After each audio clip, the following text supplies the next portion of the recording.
All right. Sorry, guys. I'm just typing up a message. Um, okay, so we had some camera issues. I was trying to actually set up my actual HD camera to work, but it seems like it's not to be. So hopefully the setup isn't too bad. Sunday night, we have 7 people in the house. So whoever's here, say hi, say hello. Don't be a stranger. Um, this is it. This is the highlight of your grad education. You worked hard to have me as your Sunday night entertainment. Obviously, I'm joking, but yeah, there are 8 people in here. Someone make me feel like I'm actually talking to people. Also, what we're gonna do is we're gonna wait for about 5 minutes for as many people as possible to show up, and then we're gonna start a discussion about the most exciting topic in the universe that I'm sure you guys have been looking forward to forever, which is health insurance. Um, But as I said, we'll wait for 3 more minutes for people to show up.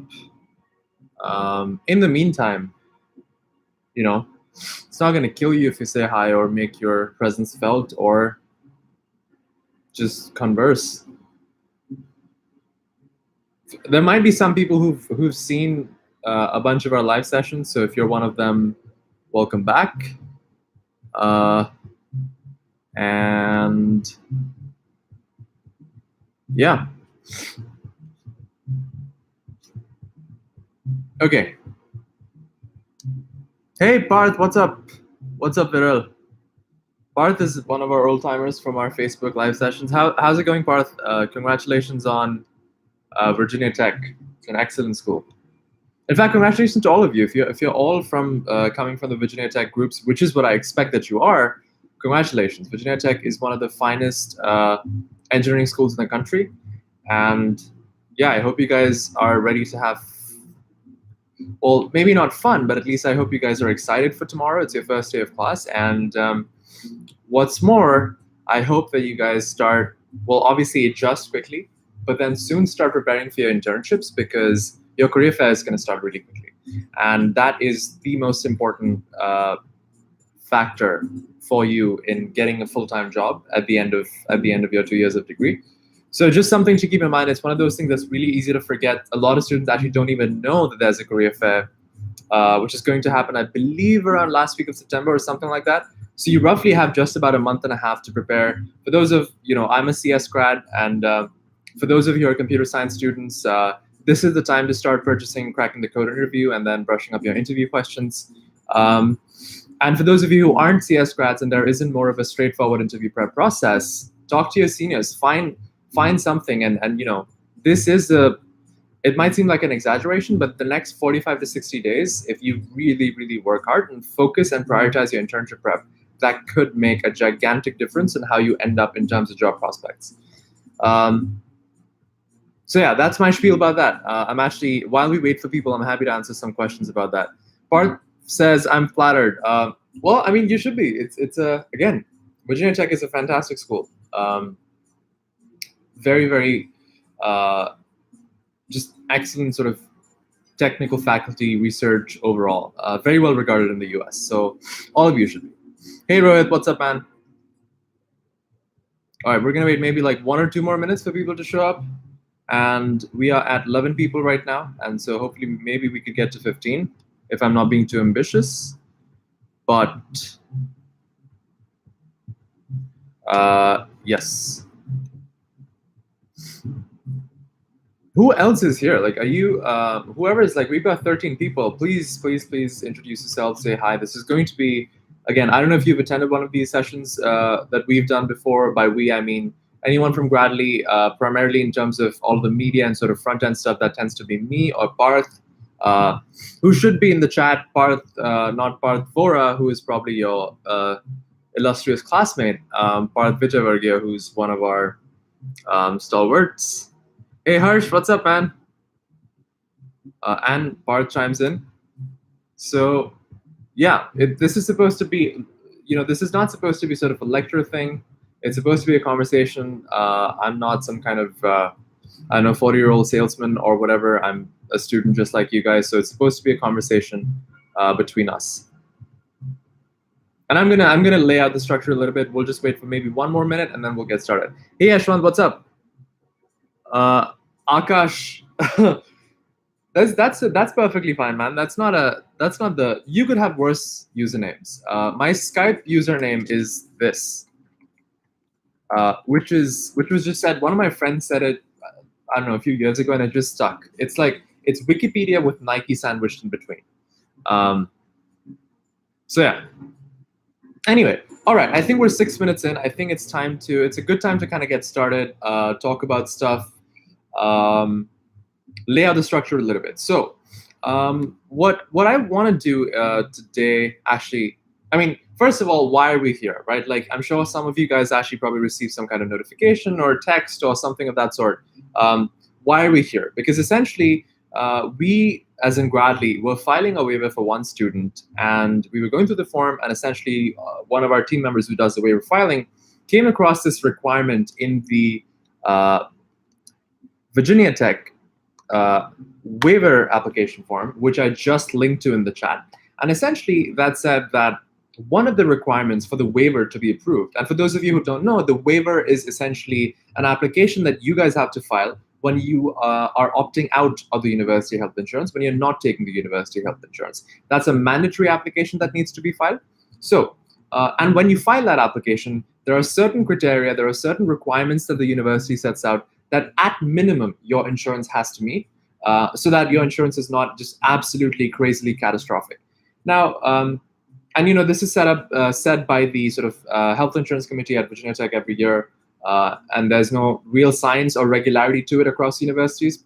Anyway, so as we were filing the waiver for one of the students at Virginia Tech, we noticed that one of the requirements actually said that your insurance plan actually has to start from July 1st, or it has to start from the first day of classes. And so far, we hadn't really issued any backdated insurance. And so all of the people who were in the group, presumably you joined the group because you were interested in insurance, and presumably you joined the group because you'd heard about me or Parth or Bradley, and you were particularly interested in what we had to offer with respect to insurance, with respect to Virginia Tech. Because if you've attended one of our previous live sessions in our private Facebook groups, you probably know that we have pre-approved health insurance plans for Virginia Tech from Aetna itself, which is the policy network provider for Virginia Tech's insurance. So at that point of time, and that is sort of the reason that we are here, is that we thought it's really prudent and important to let all of you know who've trusted us essentially with your interest, with your time, and a bunch of you that we spoke to earlier, that I personally spoke to earlier as well in the group, or Aditi, one of our teammates, probably reached out to you today.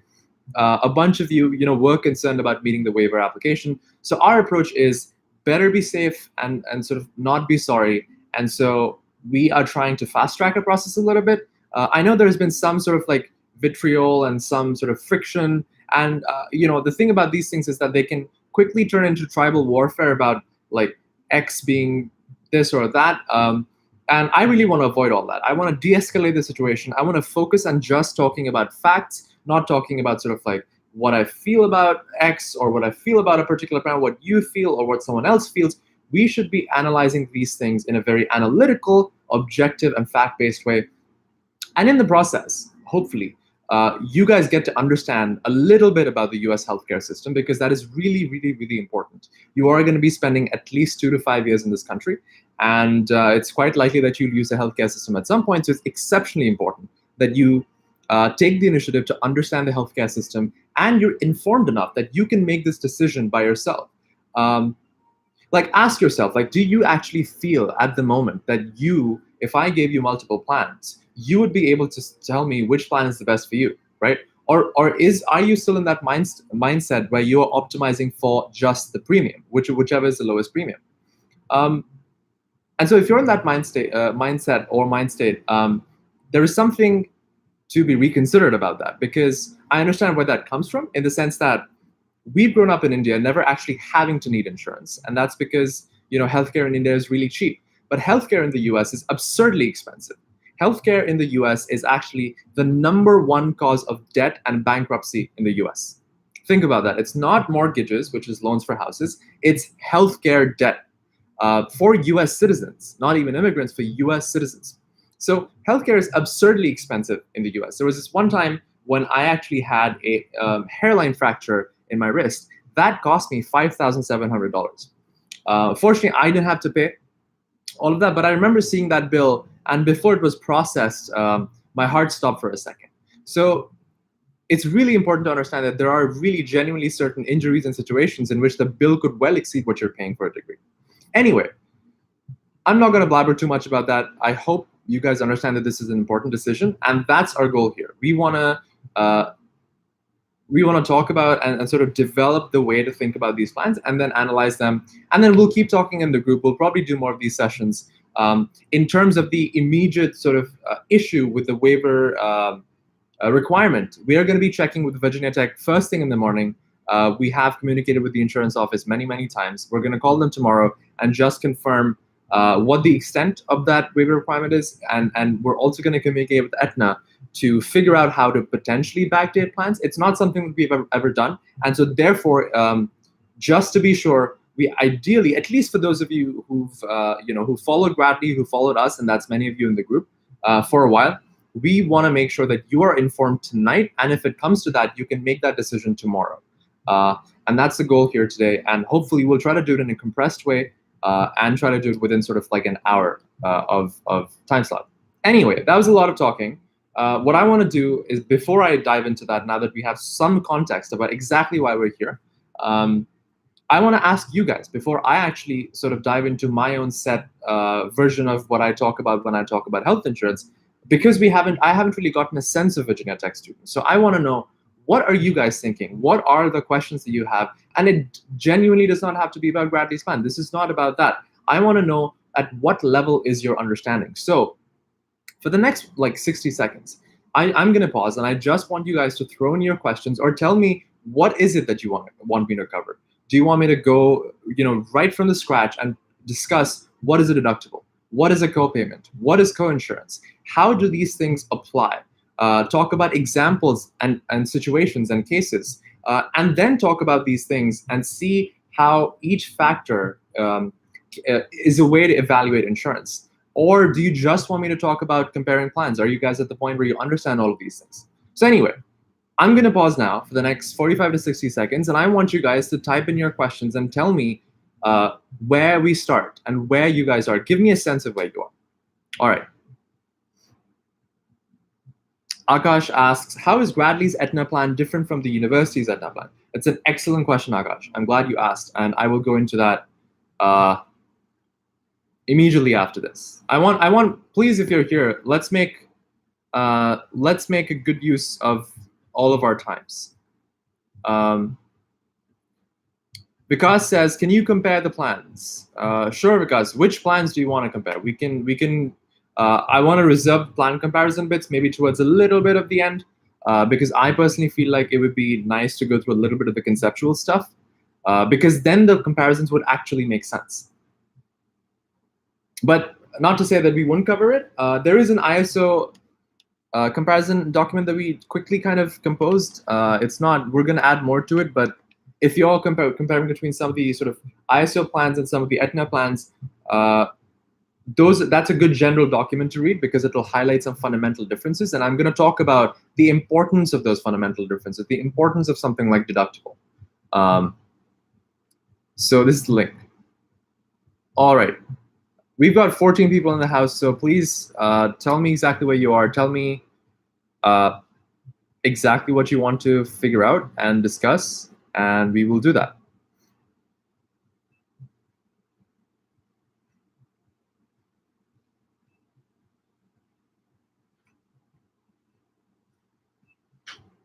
Just gonna wait for a 30-second gap, I suppose. Akar says, what are the most important factors to look for when browsing a plan? Co-insurance, out-of-pocket, copay, network, anything else? It's an excellent question, Akash. I'm gonna answer that. Anyone else? Again, is this like the Virginia Tech crowd? Like, just no one really kind of talk, or is it just because people aren't really used to this or shy?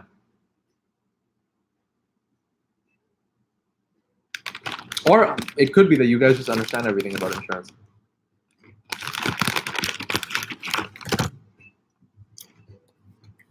All right, 30 more seconds, guys. Come on. Dhruv says, can you explain the terms Akash mentioned above first? Sure. I'm happy to, but I need to tell me if you guys want those terms to be explained. So far, 4 people have told me what they want out of a total of 15 people here.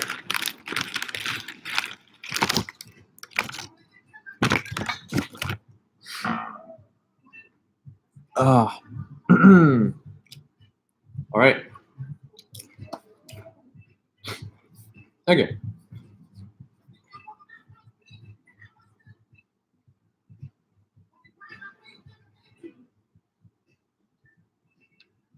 All right. Seems like that's what we're gonna get tonight. I'm gonna tackle these questions. I think some of them are really fundamental questions that I think will make for a good segue into the things that I'd usually talk about. So let's first talk about Akash's question, which is how is Gradley's Aetna plan different from the university's Aetna plan? So one of the most fundamental things to understand here, or there are a few things to understand here. First, Aetna as an insurance company makes hundreds and thousands of plans. Now those plans are sometimes directly sold to a particular client. And Vikas asked, can you explain the claims process for the Gradley plans? Sure, Vikas. Anyway, so the first thing to understand is that Aetna makes hundreds and thousands of plans. At any given point of time, it has hundreds and thousands of clients, and that could be from a giant company like Facebook or Google. That it could be supplying employer plans to, or at any given point of time, it could be a university in certain cases. And now the way that these plans are decided in terms of how it's actually divided or who can access it is based on different divisions of the business. So the division of the business that actually caters to Virginia Tech's insurance is Aetna Student.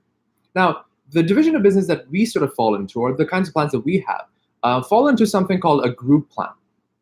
And again, there's a lot of complexity here, but the point I'm trying to make is that there are, in some cases, or at least one thing to understand is that in some cases, the student division of Aetna focuses on a large client like a university. In a lot of cases, you've got brokerages or individual brokers like us who approach Aetna to see what kinds of plans they have, or to see what kinds of plans they offer as a provider network, or just to see what their offering is and try to work with them to figure out some optimal solution. So the point is that there is an infinite variety of plans, and some of them are publicly popular or accessible, and so the vast majority of them are not, because again, many of those plans tend to be group plans or tend to be employer plans. So a company like Facebook or Google essentially would have a large company create an insurance plan for them or for their needs.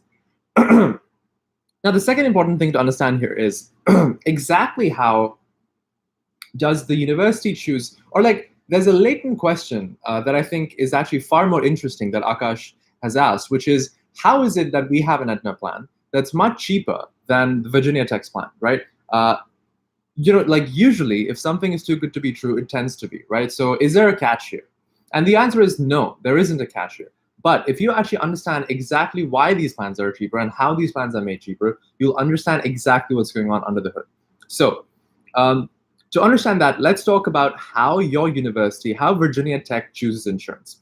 Every year, essentially, a bunch of very large brokerage companies that are worth multi-million, multi-billion-dollar brokerage companies, they pitch a certain specific plan to the Virginia Tech Health Insurance Committee.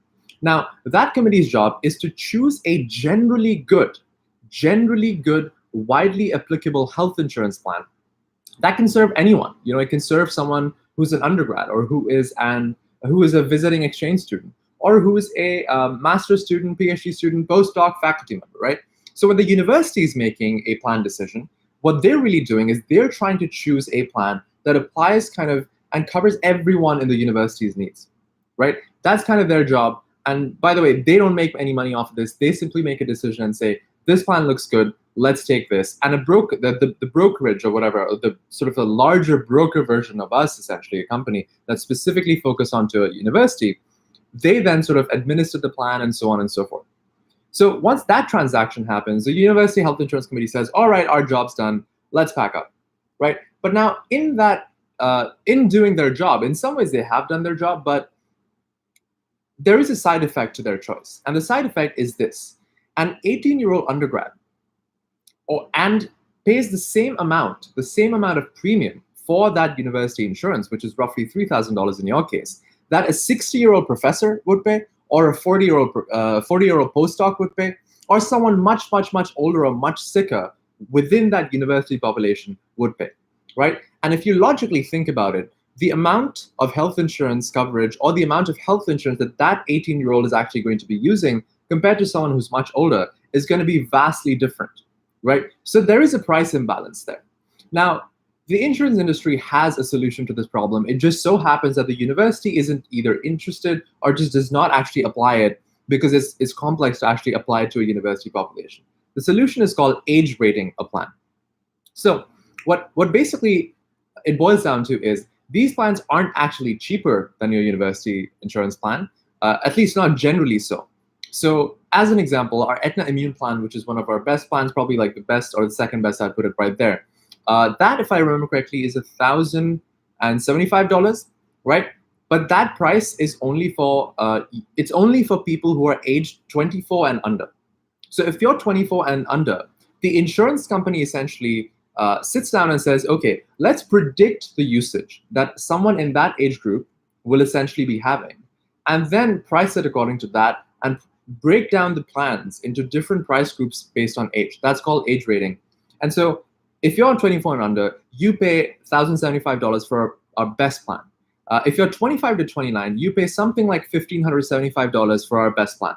And if you're 30 to 40 years old, you pay something like $3,600 for that very same plan. And in that case, it actually turns out to be much more expensive than the university plan. So it's actually just math, right? So these plans aren't actually cheaper. It's cheaper for you if you belong to a certain age group. Akash again asks a very good question. Usually accessing the university's health center is free. Does using Bradley's Aetna or ISO cover the same? Akash, that's a plan-specific question. I'm going to talk about that.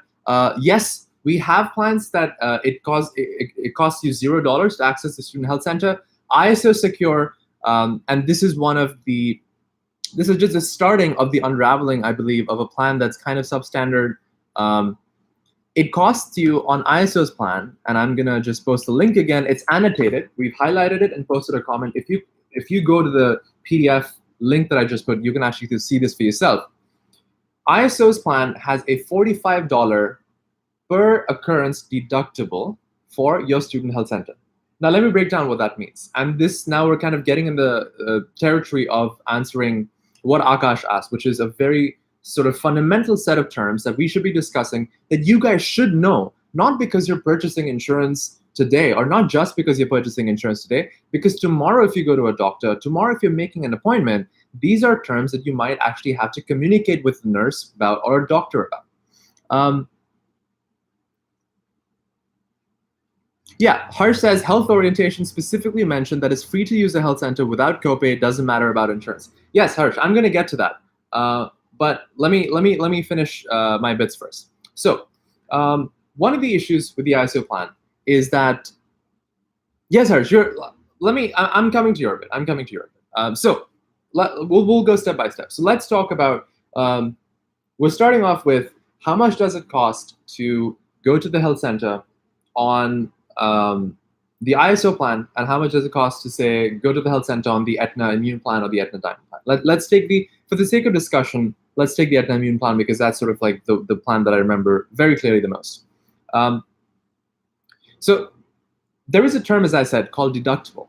Now, the deductible essentially, the way you should think about deductible is the deductible is the amount of money that needs to come out of your pocket first for the insurance to become active, or for the insurance company to then start paying for your expenses, right? So what does that kind of mean? Let's take an actual example and let's sort of illustrate it and then think about it. So if a plan, say, has $100 deductible for in-network providers, and I'm going to explain what in-network providers mean, but let's just say it's a category of hospitals and clinics. So, for example, Aetna Immune has a $100 deductible for in-network providers, which is a certain category of clinics, hospitals, doctors. Then what that means is the first time that you actually go to any in-network provider, the first $100 has to come from your own pocket. No matter what the expense is, it could be a $5,000 bill. God forbid you fracture your wrist or ankle or whatever. It could be a $5,000 bill, and the first $100 will still come from your pocket, and then the insurance company will apply its co-insurance percentage on the rest of the $4,900. And hopefully I'm not moving too fast here, but you guys are engineers, you kind of start to get the sense here that you've got deductible here, which is what you pay initially. Once you've paid the deductible, your plan becomes active. So think of the deductible as an activation fee for your entire insurance plan. And the co-insurance is, say, in the case of Aetna Immune, it's 80%. And for I believe Virginia Tech's plan is also 80%. 80% is a very, very good co-insurance. What that means is that the insurance company, once the deductible has been paid, will cover 80% of your insurance expenses. Unless it's something that's excluded, something very dangerous, something like skiing, for example, is excluded from a lot of health insurance plans because it's very dangerous. That's what co-insurance means. So co-insurance is the percentage that an insurance company is going to share from your bill. So if it says 80%, and say you have a $500 bill, the insurance company pays 80% of it, you pay 20% of it, which is going to be 20% of $500 is $100. So I know it's a little bit complex, and actually, let me quickly grab my phone charger. But what I want to do is I'm going to pause right now, and I want you guys to post a couple of questions if you have any from just what I've touched upon here, just a tiny bit, and then I'm going to do a deeper dive and connect these terms.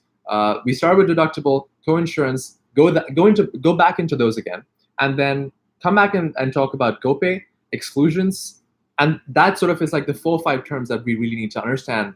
If you understand these 4 or 5 terms, you will not need me, you will not need anyone else to actually tell you which plan is good. And more importantly, it's not about good. One of the most fundamental mistakes that all of you are making right now, and a bunch of your seniors have made, and a bunch of their seniors before them have made, is this. When you guys are buying insurance, the first thought in your head is, what is the cost of the insurance? Which is, what is the premium that I'm paying, right? And so when you're evaluating insurances, you're thinking, if I'm paying $600 or $700 for this plan, if I'm paying $1,000 for this plan, that is exactly sort of my expected cost, or that is what I'm paying towards my healthcare. And there's this like $1,000, right? So you assume these as fixed numbers, and then you choose, and then you decide whether one is worth more than the other. But that's actually flawed, because your expected cost in healthcare is actually the premium plus what you will spend over the entire year, over the entire course of the academic year, in your health, on your healthcare, on your health fees. So that's really the missing bit that most people aren't actually calculating. And the way to calculate how much you'll be spending across the year is obviously guessing a little bit and assuming some kind of safe number and saying you'll probably go to the doctor twice a year. Like, right, that's a safe number to assume. You guys are moving to a new country, new climate, new work schedule, all of those things, right? So you could assume some fixed number. Or another good metric to think about this is, think about the number of times you visited a doctor in the past year, add 1 or add 2 to it, right? And so if you've got that number in mind, and if you understand what these terms mean, co-insurance, deductible, copay, then you will essentially be able to calculate exactly how much you'll be spending using that insurance plan. And so that's the thing that really is missing from this equation that people are, or this calculation that people are doing, is that no one's really taking into account how much do you pay after the premium. And in some cases, hopefully this is not you, but in some cases I've seen people pay a lot more than the premium, especially because they chose a terrible plan and they weren't aware of it. An example of this, and again, I don't want to sort of bash ISO too much, but you guys can take a look at this, is that ISO's secure plan does not have coverage for motorcycle or vehicle, basically any vehicle-based accident. So essentially, if you have a road or car-based mishap, if you're hit, slightly run over, any of those things, in that case, you are completely on your own on ISO's insurance, and you have to pay tens of thousands of dollars easily. If you think I'm exaggerating, Google what the price of like a car accident, post-treatment car accident would be.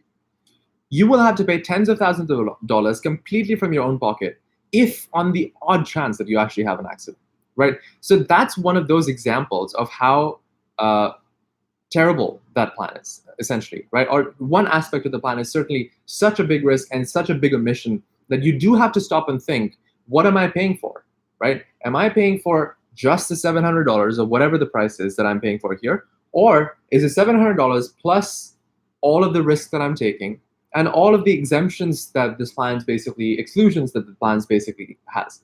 Anyway, I'm getting a bit ahead of myself here. There are some questions in the chat that I want to quickly address. Akash asks, is this a reimbursement plan or only copay? If by this you mean our plans are only copay.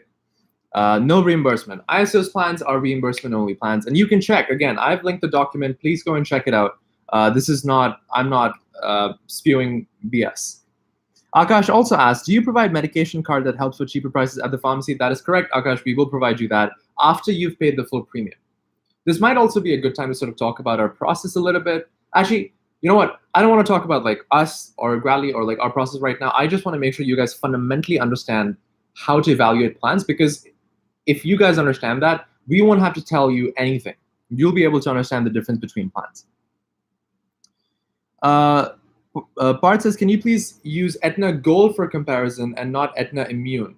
Sure, but the reason I'm not using Aetna Gold right now is because we are actually confirming. We've sent the plan brochure to the Virginia Tech Insurance Office, and I'm expecting to hear tomorrow or so.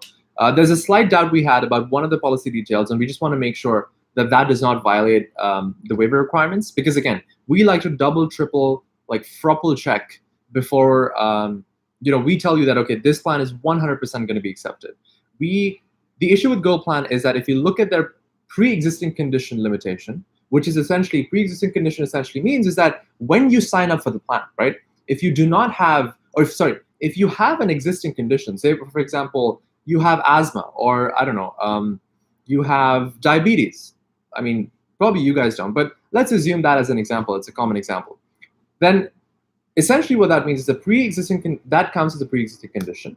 And most insurance plans, or at least certainly the mediocre ones, have some kind of restriction on it because they don't want you to actually get healthcare on something that you're immediately going to be able to sign up on and then spend their money, right? So the slight issue with Gold seems to be, and this is what Virginia Tech is going to confirm to us, and we'll communicate that to you guys, is that all of the other plans, even ISO Secure for Virginia Tech, has no limitations in terms of the pre-existing condition coverage. All of our plans certainly do not.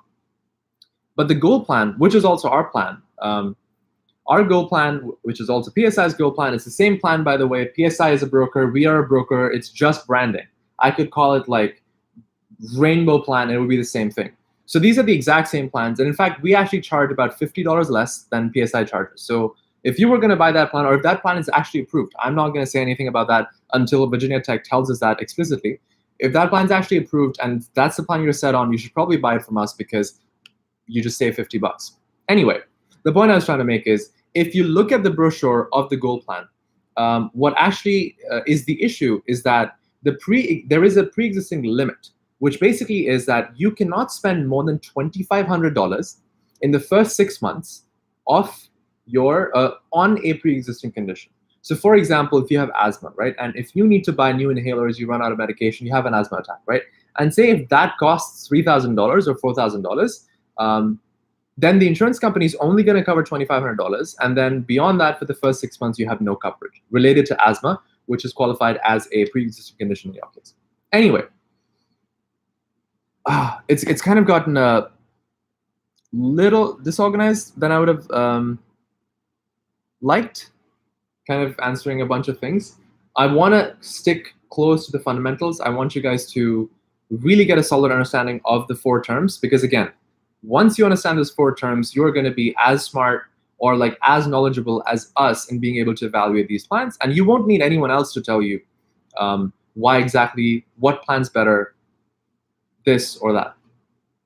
Anyway, let me quickly take a check for the questions, and then we're going to resume. I'm going to talk about going back to the 4 terms, and we've essentially created a fundamental equation that you yourself can fill. I'm going to talk about that equation. You can note it down. You can take it as a notes, or I can share that document, simple equation, in the WhatsApp group.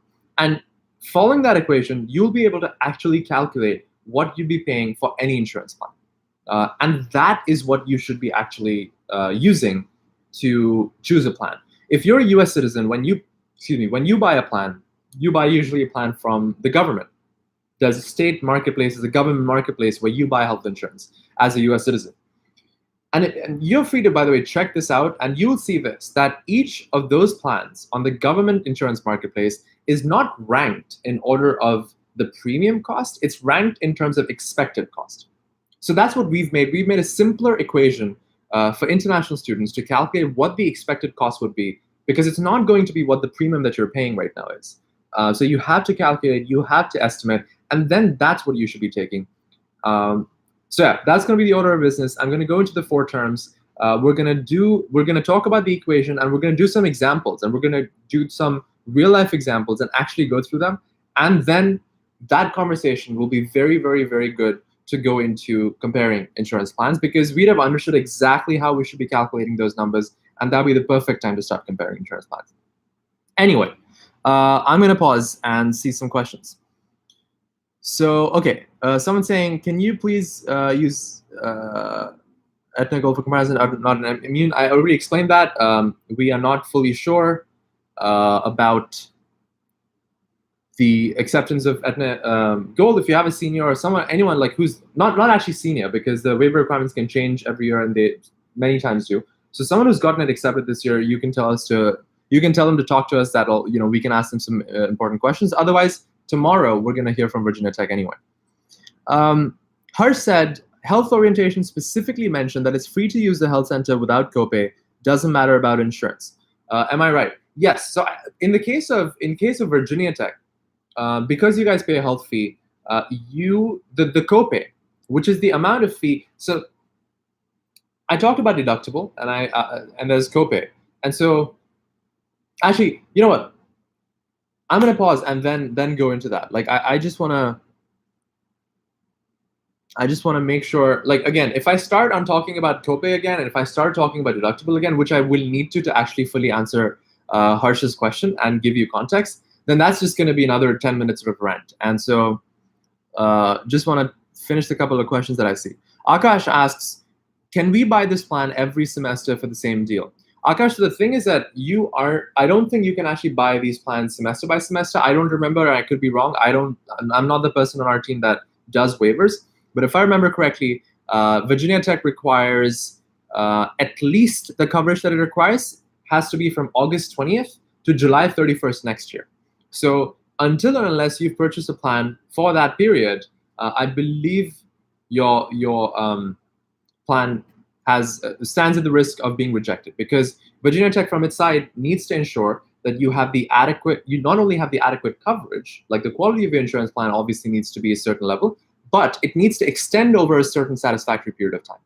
All right. So that's why I don't think that's possible.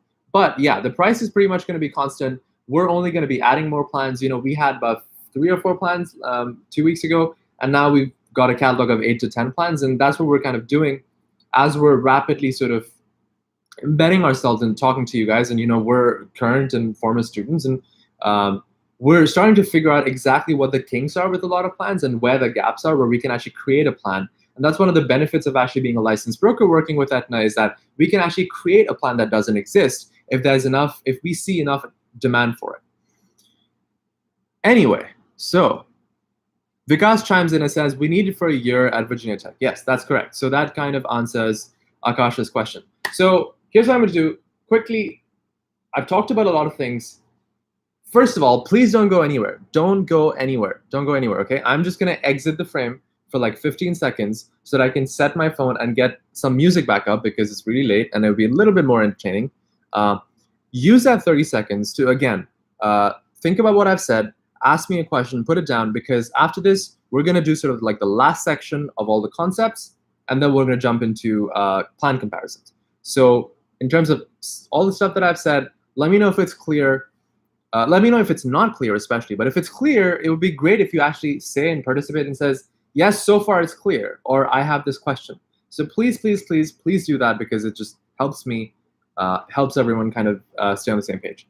I'm going to be right back in 25 seconds. And Parth is here, by the way, in the meantime. Drop the questions. And if you don't have questions, just say it's clear. We are good to move forward. BRB.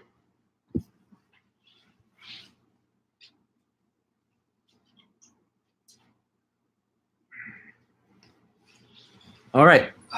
That was quick, right? That was not bad. Okay. So hopefully I'm not unplugging the wrong thing. I'm not. Let's see. All right, so we've got Akash saying it's clear. We've got Viral saying it's clear. Seriously, who are these other 16 people? Like, we've got 16 people right now. Please, for the love of God, please introduce yourself. Just say hello. Just drop like a hashtag or a dot. Just say something. This is like mystifying. Like, even if you're secretly, like, you secretly hate us, you're like, who are these guys? Who the, like, or like, yeah, or as Parth says, if you're like, who are these guys? I don't like them. Anything. Just make your presence felt is my point. All right, Pradosh hashtag. Okay, we've got someone new. I feel okay. Now everyone's playing a game where everyone's choosing a symbol. Harsh is choosing ampersand. So yeah, man. Like, again, this is still not. This seems like relatively dead. Parts showing off dollar signs. Hopefully that is the emoticon you can use to describe your near future as the internship prep draws very near to all of you. Just a reminder, and I'm going to keep reminding all of you. Viral says, plus cause insurance. Fair enough. All right, let me. Yeah, okay, that's gonna turn on. Okay, enough fun and games. Seems like I guess we can just proceed. So let's talk about now. Let's kind of go back again to talking in a more organized way. What is a deductible, right? So as I said, a deductible is the fee. You should think of it as an activation fee. It's whatever you pay before your plan essentially becomes active, right? So in the case that if your deductible is $100 and your first medical bill in the entire year is $300, it has to come. The first $100 has to come out of your own pocket. Akar says, by the way, if the student health center is covered, what is the main thing we need insurance for? Yeah, Akash, I'll cover that. So the student health center is very well staffed, but the issue with the student health insurance is, student health center is they always tend to do just sort of a first consultation. So if you're just like mildly sick, right, that'll be covered at the student health center. But if you ever fall, actually, all of those things, or if you ever actually have some kind of bone injury, or all of those things, all of those will be referred to a hospital outside of the student health center, because in the US, you'll realize this very quickly. And if you want to realize this very, very, very quickly, just call 911, and you will be shocked at the pace at which a doctor an ambulance and the police car shows up. Umang asks, what is the main difference between platinum, diamond, and immune plans? They are also close in pricing, but yet you'll have 3 plans around the 1,000 mark. Yes, Umang, good question. We'll go into that. Anyway, what was I saying? Yes, so I was saying that people, essentially, medical professionals, especially in the US, are particularly careful about things. And so if you have any kind of fall, any kind of physical injury, say you're weightlifting, so on and so forth, you will be referred to an outside doctor, an outside counsel, who is going to be a specialist, an orthopedic person, or so on and so forth. So Akash says, don't call 911. It's a $350 charge that might not be covered by insurance. Akash, not sure which plan you're talking about, because that's not the case with our Aetna plans. Anyway, And again, Umang, I'm going to get to your question. Just want to finish this bit about the basics. So the reason it's insurance plans are, well, first of all, one, needed and still valuable is because beyond sort of like your first level basic plus type care, any kind of actual sort of medical incident that will happen, or sometimes even in some cases, and I'll have to look at Virginia Tech's health center and what kinds of doctors they have. And this is actually might be a good exercise for you. You probably know your body better. You probably know what kinds of like injuries you've had in the past, so on and so forth. And so there's a relatively competent staff at the health center, but for any kind of specialized or even second thought, even a second doubt, doctors would always refer you to a hospital or an external doctor because they are far more qualified, they can do far more tests, and that is generally the approach that doctors and medical professionals take in the US, is that they're always extra careful. They want to be double, triple sure. So sure, for something that's like commonplace, you are covered in terms of the copay, which is that you won't be charged to just visit the student health center, but you still have to pay for your medication. You still have to pay, even if you buy it at the student health center, you still have to pay for any outside doctor that you have to be referred to be seen. You still have to pay for x-rays, scans, so on and so forth, that any sort of outside doctor. I believe some tests are covered under the student health center, some aren't. Anyway, so those are the things that you're still paying at the student health center, particularly prescription medication. And outside of it, which is again like not a very likely chance maybe, but it's still something that's not completely impossible at all, and probably happens a lot more often than you guys might imagine because of the prevailing attitude in the US about just being extra sure. So that's why it's there. Also, one more thought that I'll say, and here's sort of your average healthcare interaction in the US is probably going to be this. I'm going to assume that you're going to be using the healthcare system 3 times. And I would say that every time you're actually sick, right, you would be going to the student health center, in which case it would be like $0 deductible. But almost inevitably, every time you'd be having prescription medication prescribed. And you'll be spending money on that. And that's what your insurance coverage is for. Maybe one of those times, say you get a really severe cold. I had this first time sort of bearing the winters. The doctors at the health center will insist on like an x-ray of your lungs and all of that. All of that will cost you money that will not be covered by your student health insurance fee. Not the insurance fee, sorry, the default fee that Virginia Tech charges you outside of the student health insurance, or that's called the health fee, I believe.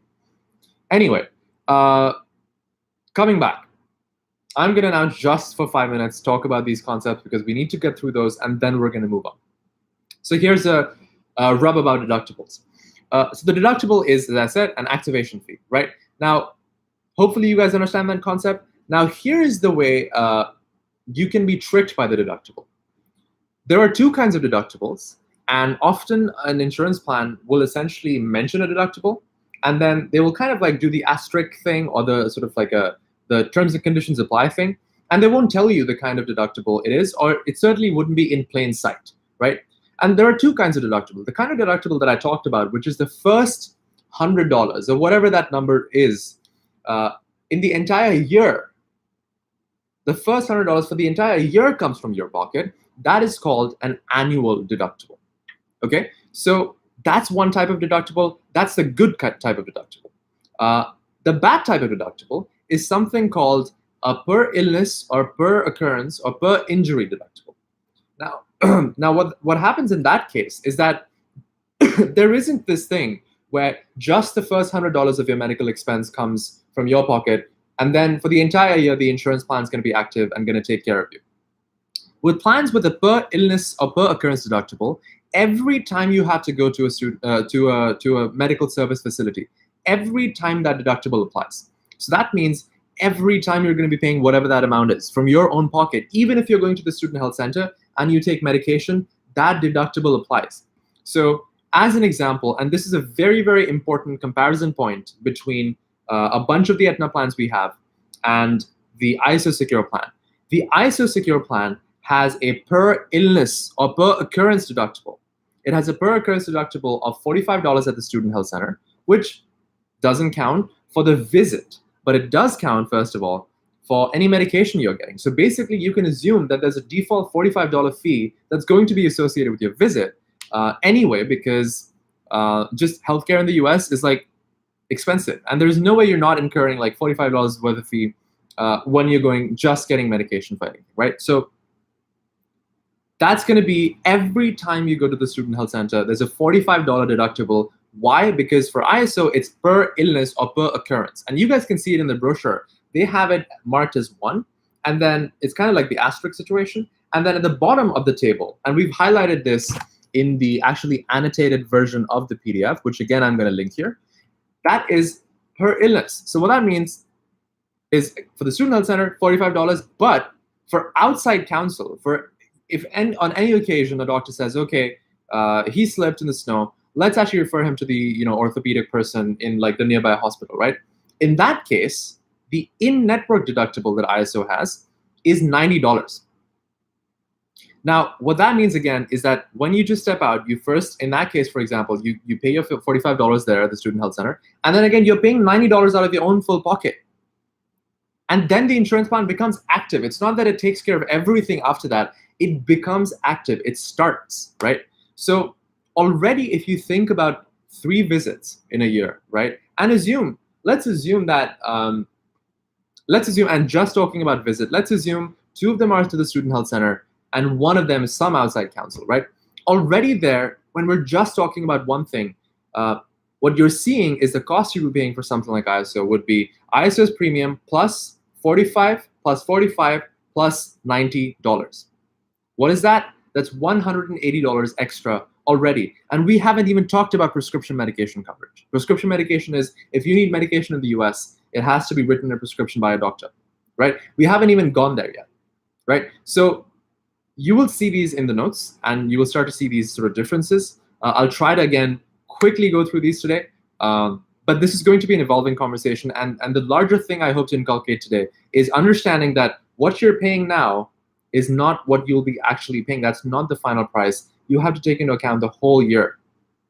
So, for example, as I compared for Aetna Immune and a bunch of our other plans, it's an annual deductible. So if the first time that you go, the first $100 comes out of your own pocket. There is no deductible from the plan for the student health center. So for the visit, it wouldn't cost you anything. And it wouldn't cost you anything extra for prescription medication. You would just pay the cost of the prescription medication, right? So there's a bunch of that extra fat, so to speak, you're cutting out. And so if you're looking at ISO and you've got, say, I don't know what the price is, like $700 or whatever, and you've got a $300 difference or a $200 difference, you've already got $180 as we calculated, assuming, say, just 3 visits in a whole year. That difference becomes, very apparent. Anyway, so that was about deductible. There are 2 types of deductible. One's good, one's bad. Now, I believe, so Parth has a question. I had to take immunizations and TB tests there. How much would that cost me? Also, I had to take flu shots from the health center. How much would that cost me? Okay, so this is another point of difference, and it's a really good question, Parth. All of these things, vaccinations, immunizations, tests, screenings, so these basic things fall under preventive care, and preventive care is also not covered under ISO's plan. And so you would have to pay for a flu shot, which is basically very standard in the US, if you want to be basically protected from the cold. I took it every year I was here. That would cost you, I believe, $40 per sort of per shot. And so again, that's another expense, right? And so really the scientific way to sort of do this is to go through the entire plans and make a note of all the things and then calculate how much is this going to cost me. We've made that process a little easier for you by highlighting stuff in the ISO PDF. And we've sort of been very upfront about stuff related to other plans. Again, I don't want to be very plan specific. We're gonna go towards that in say 5 more minutes. Anyway, coming back, you guys understand what deductible is. You guys understand what coinsurance is. It's the percentage of the fee that the insurance company pays on your behalf. And the third concept to understand is something called copay. Now, copay is something that's really easily, you can confuse that for a deductible. And I don't blame you, because I did that for the longest time. Now, copay is essentially, you can think of it as the amount of money that you will pay for a particular service. So a particular service would be like prescription medication, or it would be like an external visiting a specialist, or it would be like physiotherapy, or it would be going to the emergency room. The emergency room is essentially, your student health center is going to be active from 9 a.m. to 5 p.m. And by the way, this is also another point, Harsh, that your student health center is only active from 9 a.m. to 5 p.m. If something happens to you after 5 p.m., you have to rely on your insurance plan, right? And so that's where the costs are going to go. So that's another point I actually forgot. Anyway, the point I was trying to make is that, so as a service, after essentially 5 p.m., if you need help, for example, if you get food poisoning, you will go to something called the emergency room in the US, where you'll get immediate treatment at a hospital, and you'll get an immediate doctor. They'll fix you up, and you'll be good. I say this because I've had this experience. Anyway, so for a specific service like emergency room, for a specific service like prescription medication, a certain amount of money that you have to pay every time you use that service, and then the insurance covers the coverage for the rest of that, is called copay. So you can think of it as deductible is the activation fee for the entire plan, at least the annual deductible is, and a copay is essentially what you're paying for one specific narrow service every time you use it. And if you look through the brochure, you'll see a whole list of copays: office visit copays, physiotherapy or something like that copay, emergency room copay, ambulance copay, all of those things. There's a certain fixed amount of money that you have to pay, and then the insurance takes care of it. And how does the insurance take care of it? It's by the coinsurance. So if the emergency room copay is say urgent care center, which is kind of between the emergency room and like a student health center. An urgent care center is like where you're not like actually in an emergency situation, but you need kind of like, some medical help, or you need some medication that you can't access right now. The urgent care center copay, commonly for good plans, and certainly true for our plans, is I believe $50. I believe for ISO's plan is also something like that. What that means is every time you use an urgent care center, you will be paying $50 from your own pocket. And then for the rest of the bill, say it's a $400 bill, then the $350, the coinsurance would be applied on that. So it's going to be 80% of that $350 will be sponsored by the insurance, and you'll be paying $50, which is a copay, plus 20% of the remaining amount. Okay, so that's how this whole thing sort of fits in together. You can think of annual deductible, not per illness, per occurrence deductible. I absolutely do not recommend going for something like that, because you will be bled dry, because you're going to have to pay just for your plan to be active every time, $45 or $90, depending on where you go to, right? And that's just crazy. That should be the maximum, or like it should be much less than that as a maximum that you have to pay for any actual serious incident. Anyway, so hopefully you guys understand this now. Deductible it applies to the plan. It's an activation fee, and that's the annual deductible. A copay is a narrow sort of, it applies to a particular service, and it's what you pay every time you use a particular service before the insurance kicks in. And how does the insurance kick in? It kicks in with the coinsurance in mind. So whatever the coinsurance percentage, if it's 80%, the insurance company pays 80% of it. If it's 100%, which by the way is an incredibly rare thing, it's as rare as a freaking Pokemon. And I say this because our diamond plan actually has 100% coinsurance, and that is so rare. And we were so surprised that we were able to get that plan within sort of this international student kind of plan set, that we had to like call Aetna and just kind of confirm that, are you seriously, like, do you have 100% coinsurance plan? What 100% coinsurance plan means is that 100% of your bill is paid by your insurance once a copay has been met. So for example, if you go to the urgent care center, right, and you pay the $50 initially, and if you take Aetna Immune, or even ISO Secure has an 80% coinsurance, or even Virginia Tech's insurance, then the rest of the bill, 80% of it is covered by the insurance. But if you take the Gradley Aetna Diamond plan, you just pay that $50 and you walk out there with not a care in the world, because 100% of your bill is going to be covered by the Diamond plan. Anyway, hopefully so far, these 4 concepts are clear to you. There's one smaller concept called exclusions, but I think the meaning of that is in the word itself, right? That's at the bottom of every plan, and you should really, really check it always. It's essentially what are the things that this insurance is absolutely not going to cover for, right? So I'll give you one example for each kind of plan. For ISO, again, one of the more notorious sort of examples that does really stick out to me, and I hope they can fix this in the future. is they will not cover any accident-based expenses. So if you have a motor vehicle accident, you will pay the tens of thousands of dollars on your account. Like if that happens to you, you can pretty much forget getting your degree. And I'm genuinely not fear-mongering here. You can look up the costs for some sort of car accident. You will probably, if you've taken a loan, you probably have to take out another loan for that kind of expense. As I said, this is not me fear-mongering. Debt, the number one cause of debt in the US, debt and bankruptcy in the US is healthcare expenses. Anyway, that's a glaring exclusion, so something you should be on the lookout for. An exclusion in, say, one of Bradley's plans is that some extreme hazardous sports are not covered. So if you go like skiing, right, or if you go like hang gliding, something like that, that's not going to be covered, which kind of is standard. And there's only so much we can do. But sports like soccer and so on and so forth are covered.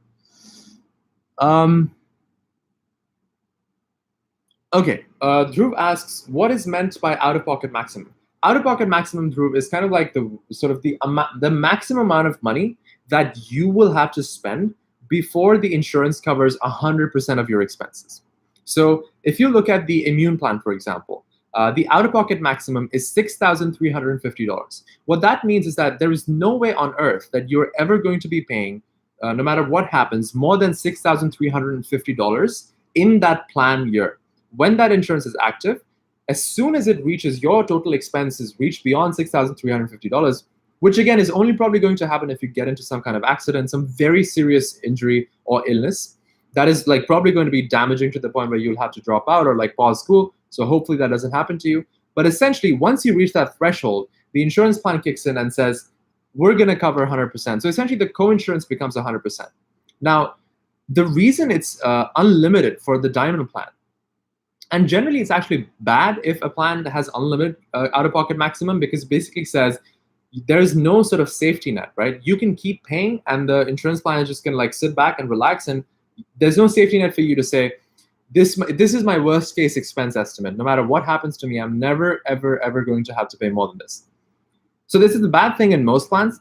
But in the case of a plan like Diamond, if you actually think about it, it's a 100% co-insurance plan, right? So the vast majority of things are already covered. So the out-of-pocket maximum is essentially kind of illogically placed there, in the sense that you're barely going to be spending any money for any kind of medical expense. And that's the plan that I would honestly recommend for anyone who actually thinks that they, on the health scale, they fall, like if you feel like you'll actually be using the healthcare system at any point of time, if you have the slightest hint, close your eyes and go for that plan, because 100% co-insurance is basically free healthcare. Right, pretty much, largely. You'll probably be just paying for a couple of things. You'll pay your deductible. There's a $50 deductible. And then you'll be paying for your medication. And the medication copay, and this might reinforce our discussion about copay that we've had in co-insurance. Let's talk about a big, big, big part of your expenses that is always going to be there, no matter whether you're going to student health center, no matter whether you're going to an outside counsel. You are always going to be, you go to a doctor to get some kind of medical remedy. That's always going to be accompanied by some kind of medication, right? So this is a very, very crucial part that you have to take into account when you're thinking about that equation that we talked about, which I'll dive into after this. So prescription medication is always going to be an expense. It's going to be your most frequent expense. So let's talk about how different plans treat different expenses. In the case of the Aetna Immune and in the case of the Aetna Diamond plan, you've got, in the case of the, let's talk about the Diamond plan. It just keeps things simpler because there's a tiered structure of medication. Or actually, I might as well talk about it. So medication in the US is divided into different tiers. So there's a tier 1, there's a tier 2, there's a tier 3. And each of these roughly correlate to the sort of potency of the medication and how sort of branded and all of those like strong things are. So you can roughly say that on average, if you like actually fall sick, you'd probably be using a tier 2 medication. Tier 3 is for like relatively serious illnesses. Tier 1 is kind of like run-of-the-mill stuff, headache, those kinds of things. So we should sort of do this calculation for tier 2 medication. Let's assume that that's what you're going to be using. Let's say you're going to be using tier 2 medication 3 times a year, right? So in the Aetna Immune plan, the way the copay, remember what we talked about. What is copay? Copay is the fee that you pay for a particular service every time you use it, right? So there is a copay for every tier of medication. What that means is, and the number is, for tier 1, the copay for Aetna Immune is $10. For tier 2, the copay for Aetna Immune is $20. For tier 3, the copay for Aetna Immune is $40. Now let's break down what that means, right? And if you guys kind of have a conceptual understanding of what the copay is, you probably already have a sense of what that means. It's simple. It just means that once you pay $10, the entire rest of the medication, and in this case, this applies specifically to prescription medication, the entire rest of the medication for immune beyond $10 for tier 1 medication is covered by the plan. For tier 2, it's $20 and the rest of it is covered by the plan. And for tier 3, which is for serious illnesses, you pay the $40, the rest of it is covered by the plan. In the case of the Aetna Diamond plan, the Aetna Diamond plan has a $30 copay for each tier. So whether you get a tier 1 prescription medication, tier 2 prescription medication, tier 3 prescription medication, you're always going to be paying $30, and after that, everything is covered, right? Now, the great thing about that is this. Think about this. What that basically means, and by the way, each of these copays apply to a 31-day supply of medication. So you can essentially get away with sort of one copayment applies for, you can have a month's worth of medication for anything. So what's really going on with copayment as it's applied to prescription medication is that it essentially is giving you a certain maximum amount, that this is the amount that you're going to be paying, right? And that's it. After that, the insurance takes care of the whole freaking thing, right? And that's amazing. That's amazing because if prescription medication is the most frequent thing you're going to be using, ideally that would be fixed, right? You would be able to estimate and say, okay, this is my most common expense, and I know what my worst case estimate for my most common expense is, right? So that's why we really, really heavily endorse co-payment-based plans. And this is where I would say our Platinum plan falls short, and ISO's plan falls short, is both of them have 80% co-insurance. And what that essentially means is that instead of saying, hey, Rishabh, hey, Parth, or hey, Umang, hey, Dhruv,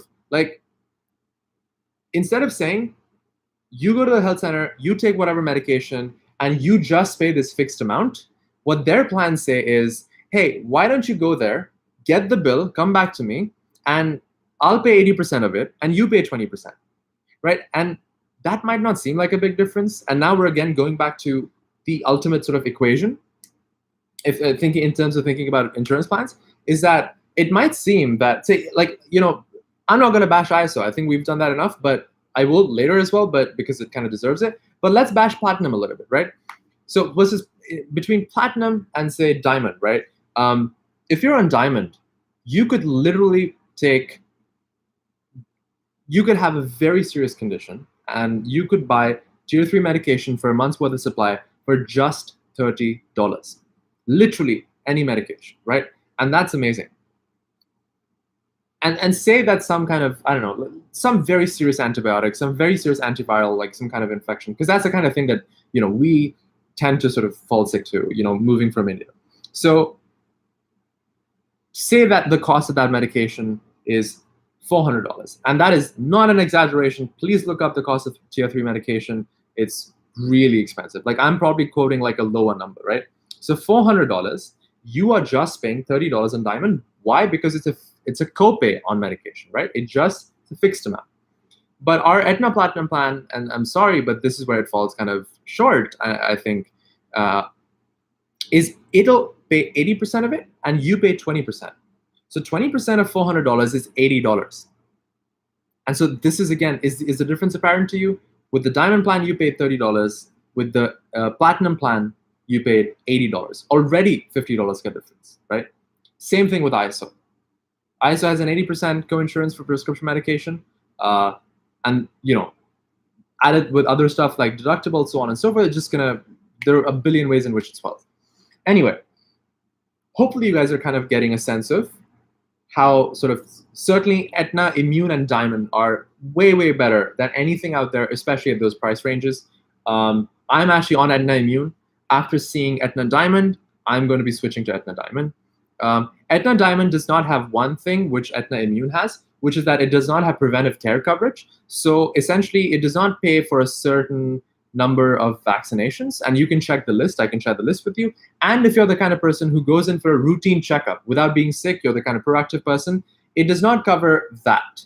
So if you're not that kind of person, one, and if you've taken all your vaccinations, I certainly fall in that category, then Aetna Diamond is like hands down the best plan for you. Why? We just discussed this, right? You don't have to take my word for it, because you can look at the brochure and see 100% coinsurance for everything. And it's fucking beautiful. Like it's actually amazing what we have with that plan. I'm switching to that plan. That's what we're probably going to endorse if and only if, however, you do not need routine checkups without being sick, or if you need vaccination coverage that you haven't had one of those sort of essential vaccines that you're supposed to have, then with good faith, I can't recommend that. In that case, we probably recommend Aetna Immune. And then our third recommendation would be Aetna Platinum. And I think that's sort of the hierarchy there. I'm going to go into maybe a lot more stratification because I think we were focused on a lot more general stuff. But again, hopefully you guys understand deductible, copay, coinsurance, and exclusions. And hopefully that is starting to give you really a quantitative sense of how much are you really paying. So I'm going to pause now. I'm going to look at questions. I'm going to answer some of those questions. If you have any questions, please put them in right now, because what I'm going to do afterwards, after this, we're going to have the last 15 minutes of the session where I'm going to take an example of a plan. I'm going to take a vote from you guys, which two plans we should really compare. Or maybe we could do two pairs and two pairs of comparison. And we will talk about the ultimate equation of how to assess the actual cost of an insurance plan. Before that, I'm going to pause. Please throw in your questions. This is really important information.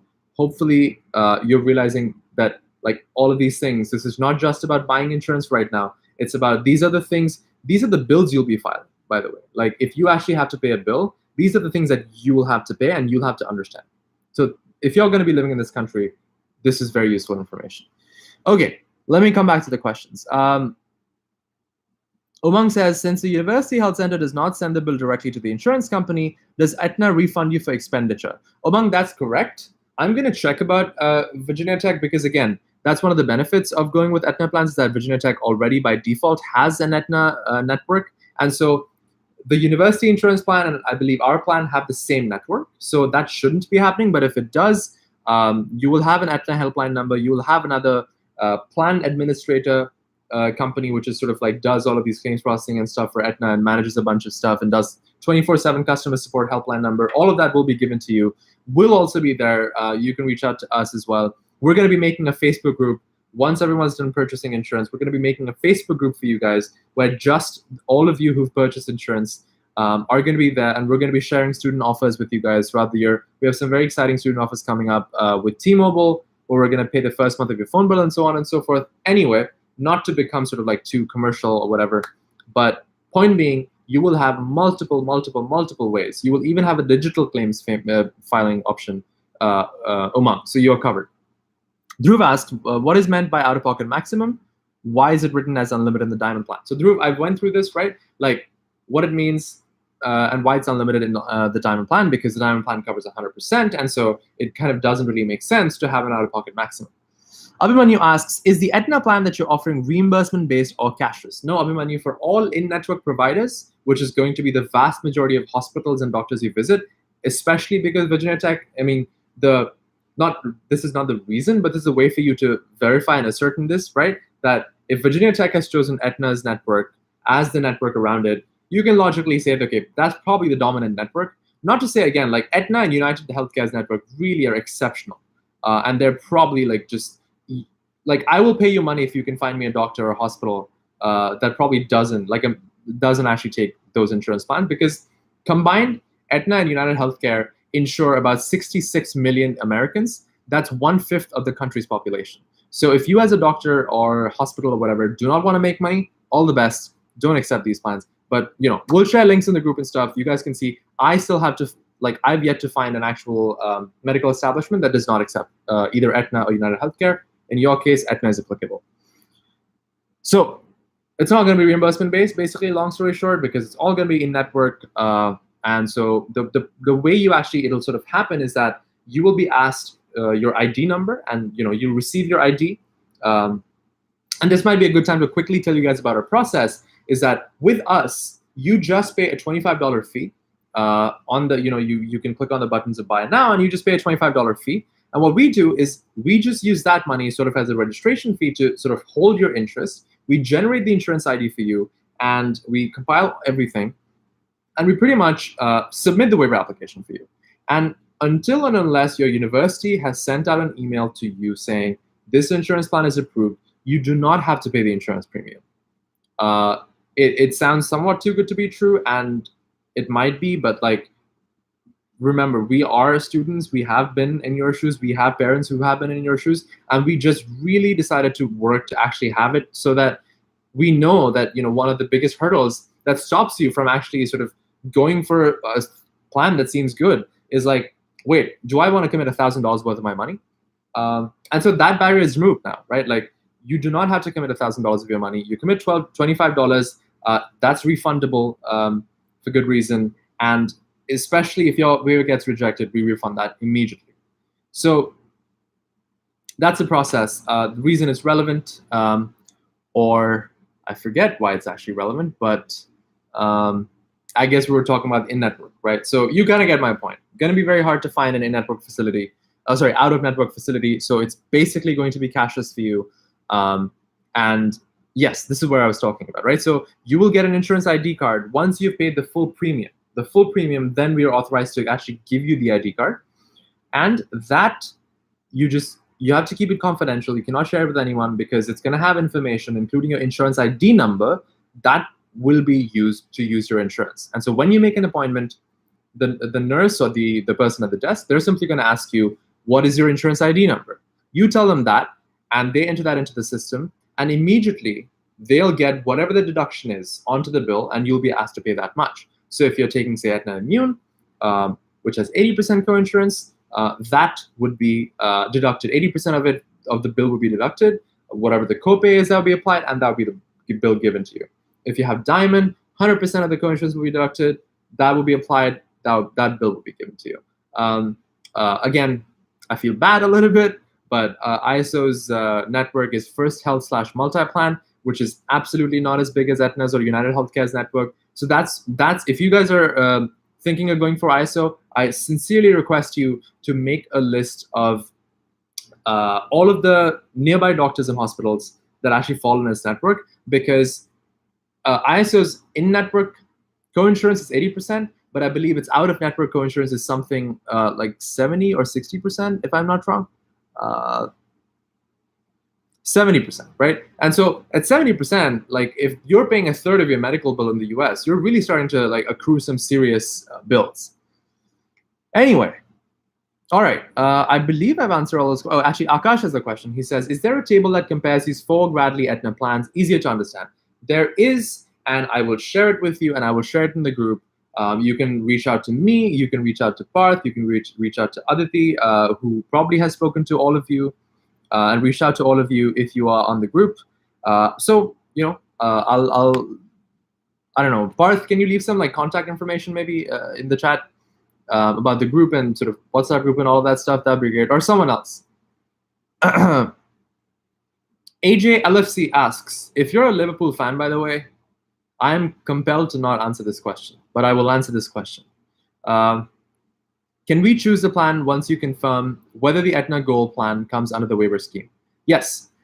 This is a good thing, again, that you get that flexibility. You just pay that $25 sort of as this registration fee, which allows us to begin the process for you and make sure all requirements, all deadlines are met, which is what we kind of got freaked out about today, because we didn't want to like promise you guys that we're going to make sure you don't miss your deadline. And this little tiny caveat in the waiver application kind of freaked us out.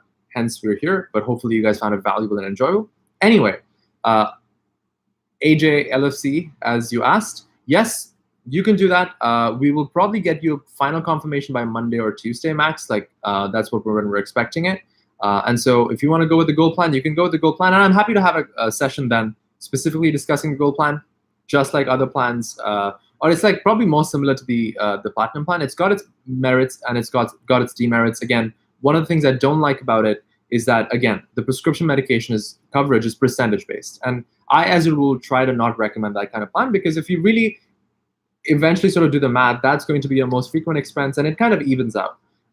But it does have some other good things, like the deductible is $0 and so on and so forth. So it really depends on. I wouldn't recommend it, but if you want to go for it, I'm not necessarily going to like kind of obstruct that decision. Anyway, hopefully that answers your question. And if you're a Liverpool supporter, hopefully that does not answer your question. And I hope that I have been of no help to you at all. All right. That's. I want to pause here again. It's been an hour-long and 20-minute session so far. Want to pause, want to take a deep breath. I want you guys to take a deep breath, think about what we've talked, and tell me if you have any questions. If you don't have any questions, if this is actually helping, this is a human being in front of a camera making an effort to help you, making an effort to make you understand things. I would really appreciate it if you guys told me that what I've explained to you is clear. So I would appreciate either of those things. If you have a question, please tell me what your question is, what you need help with, what can I explain. And if you don't have a question, please tell me it's clear. And there's a human being besides behind the camera, as Parth correctly notes. So please, guys, jump in, tell us it's clear, tell me what your questions are, and we will then start to wrap the session up.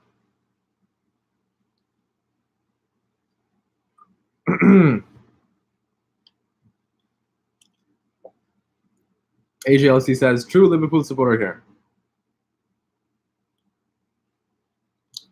AJLC asks, what is the deadline for us to choose either of the plans so as to not skip the deadline, considering someone is inclined to choose the Go plan? AJ, don't worry about the deadline. Again, we're probably going to get that confirmation in the next couple of days. So you don't have to worry about the deadline, because the deadline is September 10th, I believe, or September 18th. We are going to receive clarification. I would say that you should pay the $25 fee. Again, by the way, for someone who's like, oh my God, this is a sales tactic. No, that freaking $25 fee is refundable. The only reason we asked you guys is because in the case that tomorrow morning Virginia Tech tells us that no, you cannot backdate or whatever plans, you cannot backdate plans, then like, what are you going to do, right?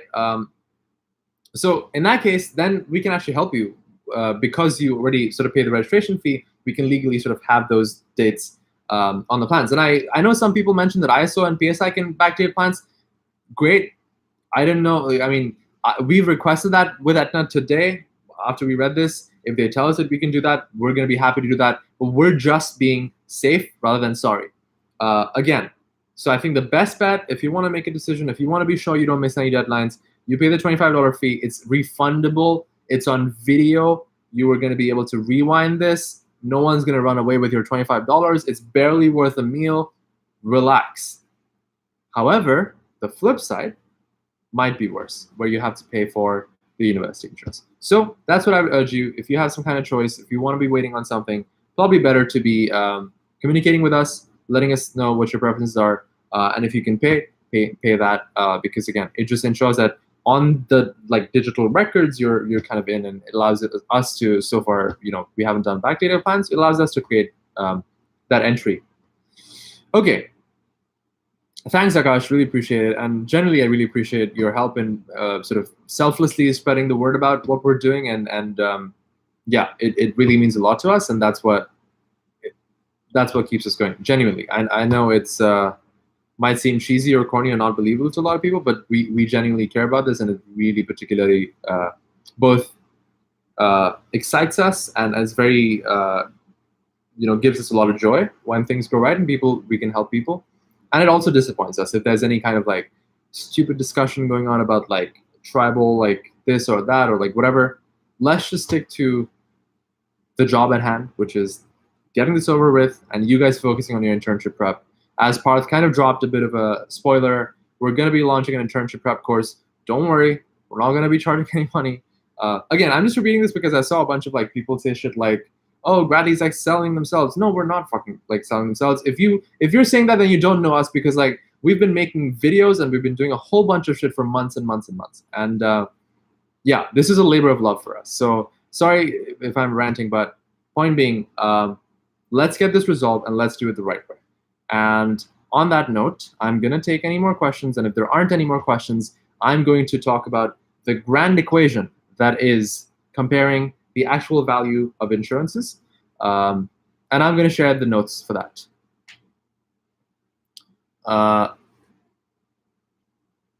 All right. And Parth is kind of, as he's saying, check out my channel, which is where we create a lot of Gradly content.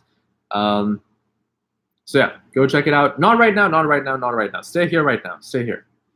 Okay, anyone questions, please put it in there. I'm going to wait for a couple of minutes, and then we are going to dive into the last 10 minutes of the session. And we can all go to bed, except me, because I have to get back to work. And Parth has to get back to work, and all of us have to get back to work that aren't Virginia Tech students and have the first day of class tomorrow. Okay, any questions? Any questions, zombie crowd? Like, someone, come on.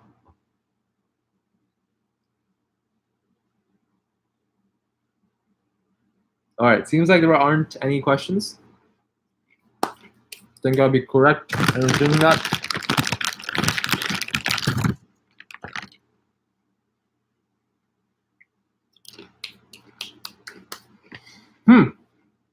All right, I'm gonna drink this, and we're gonna do this together.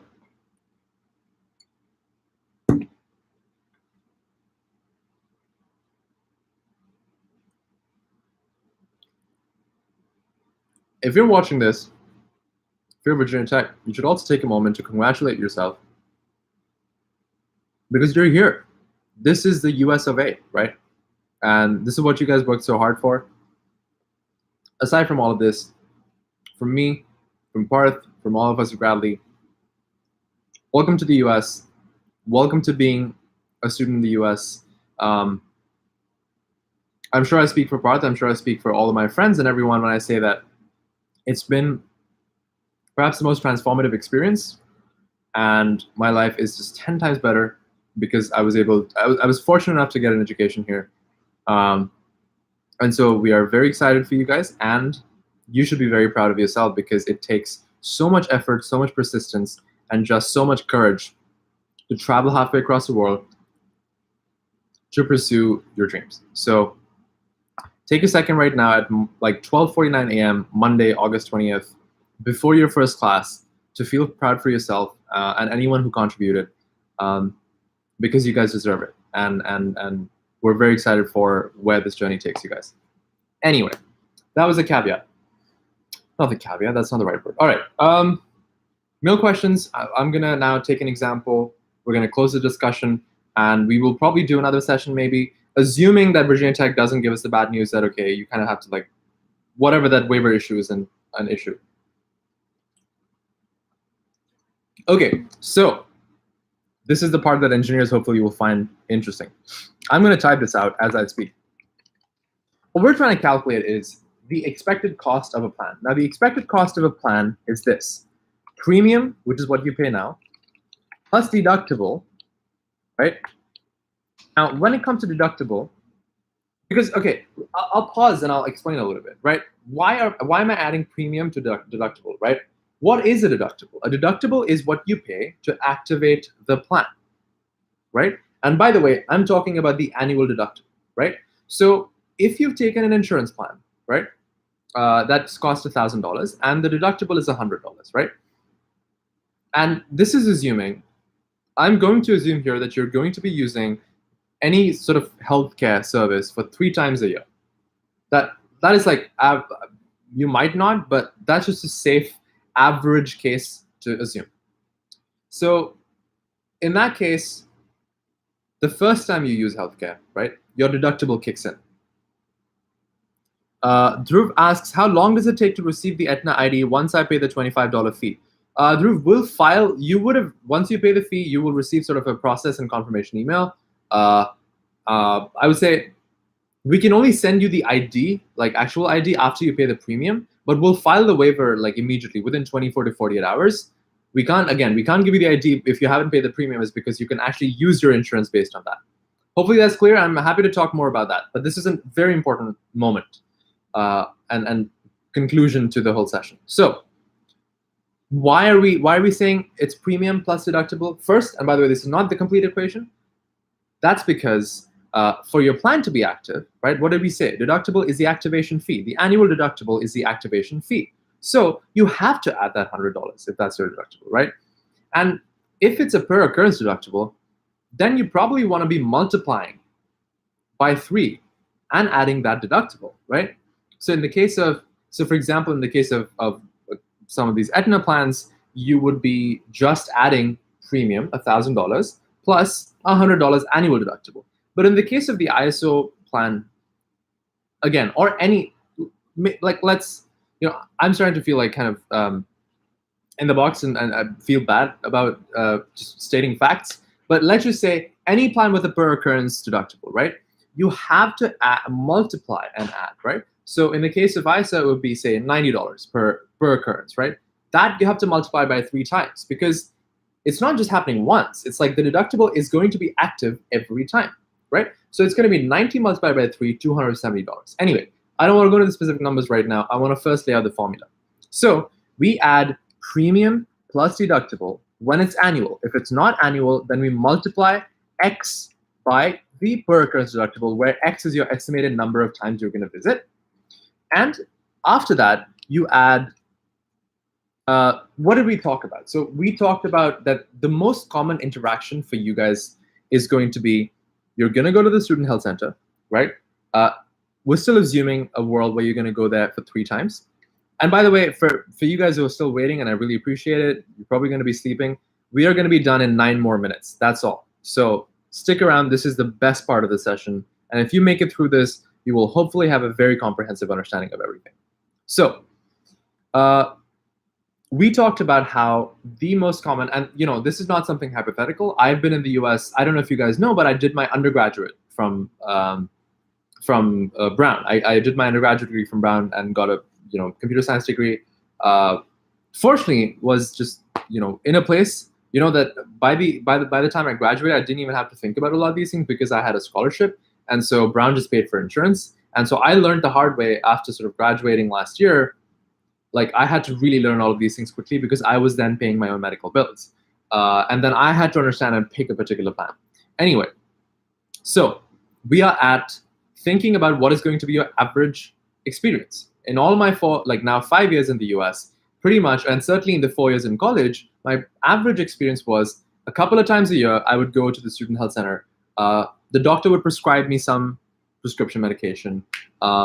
Maybe in one case out of 2, they would say, get this test done. We just want to be sure. So I'd pay for that test, right? Those 2 would be my expenses. And maybe the 3rd time, and if we're running with a 3 time of a year model, let's say the 3rd time is going to be you're referred to an outside hospital. And that certainly happened to me. It certainly can happen to you, right? So we need to add what you pay for medication each of those 3 times, because you're going to be getting medication each of those 3 times. Let's assume we're working with a 3-event model. So that's going to be copay for medication multiplied 3 times, right? Right? Plus student health center copay, right? Multiplied by 3. But that's a trick question, right? Student health center copay is 0 because you guys are paying copay, as in the first thing that you pay, for just visiting. That's going to be 0, right? So that's just, we can cancel that out. The next thing, if you guys mentioned, if you guys are paying attention, I said was you probably will get at least a test in one of these occasions, right? So whatever the copay for that test is, or whatever the coinsurance is, right? So that depends on the plan. So I'm just going to say copay, coinsurance for 1 to 2 tests. I want to assume 2 tests because sometimes you might have one condition and they will do multiple tests. They might do an MRI or X-ray, whatever, right? So let's assume 2 tests. And again, anyone, if you disagree with what I'm saying, that in 1 year, it's I'm being irrationally crazy and saying these things can happen to a person, please feel free to say that. I don't think I'm saying this is crazy. I'm almost basically projecting from my own experience. Anyway, so we add the copay for tests, right? Because that's a common experience. And then the 3rd thing that we add is, again, if you think about it, we're actually going outside to a doctor, right? Let's just assume a 3rd visit is going to be something where we're getting special counsel, right? Now, if you remember, this is where, again, a small distinction, but makes a huge difference, right? if your plan has an annual deductible, you don't add anything for this, right? You again sort of add co-insurance as it applies for tests and so on and so forth, right? So I'm just going to say co-insurance, but co-insurance for treatment for one treatment in network. And so if you think about it, that kind of should be it, right? Like we've covered three sort of, like the way I think about insurance is like I think of it as three buckets, right? You want your best case bucket definitely covered. You don't want to be spending too much money in the best case. You want your worst case bucket certainly covered, right? And that's an area where, for example, ISO really fails that case for me because their worst case bucket is so terribly covered. Like if you actually have an accident, you are all on your own. You're going to be paying tens of thousands of dollars in debt, right? So that's bad, right? But really, if those are balanced, and for most plans, those are balanced, right? The average case bucket is what you're trying to identify, right? So this equation is super accurate because we assume that in the average case, the average person will be going 3 times a year to a health service in the US. So maybe I didn't do the best job of sort of closing it, but that's what I would add towards the end. I would just add that last co-insurance for that one treatment outside of the student health center. Just to recap then, the expected cost is premium plus annual deductible, or in the case of not annual deductible, you multiply it, copay for medication, multiply by 3 times, or co-insurance, right? Whatever applies. Plus co-insurance or copay for 2 tests, plus co-insurance for 1 treatment in network. This equation, you can now look at any brochure. You can plug the values in, right? You can also look up like costs of standard treatments, and you can use this to calculate the expected cost of any plan.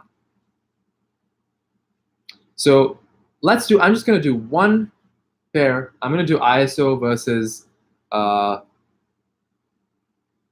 let's do Aetna Immune, right? Like it's got like, because it's got 80% co-insurance is equal. So it kind of, let's see if the co-insurance is equal, does it still balance out, right? So this should be then a closed call. And let's remember that there's a $400 or $375 difference in the cost of the premium of this plan. So let's see, or whatever the cost is, right? So expected cost, I believe $1,075, which is a premium for Aetna Immune, plus annual deductible. It's an or whatever deductible. It's 100, right? It's one deductible, so it's just going to be $100. Plus copay for medication for 3 times. So what did we talk about here? We said there is fixed copay for Aetna Immune, which is what makes it so great, which is what makes Aetna Diamond so great, because you have a fixed amount that you pay, right? So that's going to be tier 2 medication. What that means is let's assume we're going to be using, this is an average case bucket, right? We're going to be using tier 2 medication every time. So let's assume it's going to be the tier 2 copay, which is $20 multiplied by 3, right? Plus copay or co-insurance for 2 tests. So the co-insurance for tests here is the same for ISO, it's 80%, and it's the same for Aetna. So we can just cancel that out, I think. Actually, there is this bit of a difference because like ISO has a smaller network, but we can get like into that. Like my sense is that this would kind of like even out, or like Aetna is definitely going to be better because there's a bunch of other stuff that it doesn't cover. And which is going to be the last thing that I've kind of hidden from you from the equation, which I'll add towards the end. Now, co-insurance for 1 treatment in network, right? So we've already added the deductible, so it's just going to be like whatever the co-insurance is. So essentially, it's going to be 0 for Aetna Immune, right? However, actually, yeah, so we're just calculating it for Aetna Immune, sorry. So say whatever the cost of co-insurance is, the treatment cost is like, let's assume a relatively low cost. Let's assume it's like $200, and then you've got like, let's say $600 in total of the tests and the visit, right? So $600, 80%, you pay 20%. That's going to be $120. So Aetna Immune costs you, expected cost, 1,075 plus 100 plus 60 plus 120, which is equal to 320 and 380, which is 1375, whatever the math is, 1555. Please don't judge if I got it wrong. I haven't slept very much. Akash says, does the lab test include x-rays? I believe so. I'll have to see, Akash, and you can see this yourself on both the brochures, whether X-ray is free or not free. But like again, I think we should assume beyond X-ray as well, because X-ray is at this point kind of a basic technology. Like they have a bunch of like they'll do a swab test if they detect like an infection and a whole bunch of other stuff. So let's again like roughly. So 1555 expected cost for Aetna Immune. Let's do the same thing for ISO Secure, right? So we are at what, 750 is the cost, or 700, something like that, right? That's the premium. Correct me if I'm wrong. Is it 700? 700, right? 700. Oh, let's run with 700. Let's make it hard, because the Diamond is 100% better. Because the Diamond has 100% coinsurance. That's just like the alpha and omega of plans. So premium is $700. Now, ISO does not have an annual deductible. It has a per occurrence deductible, right? So we have to take $90 and we have to multiply by 3, right? Now, copay for medication multiplied by 3 times.